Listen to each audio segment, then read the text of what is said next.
Supreme কোর্টে বিরাট ধাক্কা খেল বিজেপির দালাল বিচারপতি।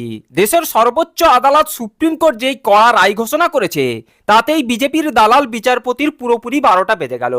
এই বিজেপির দালাল বিচারপতিরা আদালতে বসে বিজেপির টাকা খেয়ে বিজেপির দালালি করছিল, কিন্তু দেশের সবথেকে বড় আদালত সুপ্রিম কোর্ট এই বিজেপির দালাল বিচারপতির বিরুদ্ধে যে কড়া রায় ঘোষণা করলো তাতেই এই বিজেপির দালাল বিচারপতিদের পুরোপুরি 12টা বেজে গেছে।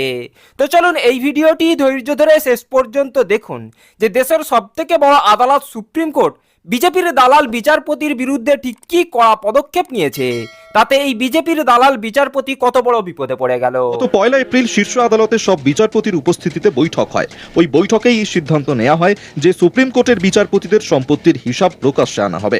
সেই মতো এবার বিচারপতিদের তথ্য প্রকাশ্যে আনতে শুরু করলো সুপ্রিম কোর্ট।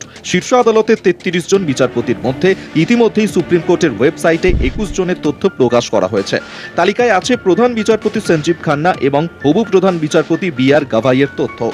ওয়েবসাইটে 21 জন বিচারপতির স্থাবর এবং অস্থাবর সম্পত্তির যাবতীয় হিসেব, বাড়ি জমি থেকে শুরু করে স্থায়ী আমানত, ব্যাংকে কত টাকা রয়েছে, কত টাকার বীমা, শেয়ার বাজার বা মিউচুয়াল ফান্ডে কোনো বিনিয়োগ রয়েছে কিনা, এই সংক্রান্ত যাবতীয় তথ্য তুলে ধরা হয়েছে। সোনার উপর গহনা, গাড়ি বা অন্য কোনো মূল্যবান সম্পত্তির তথ্য, এমনকি পারিবারিক সম্পত্তির তথ্যও প্রকাশ্যে।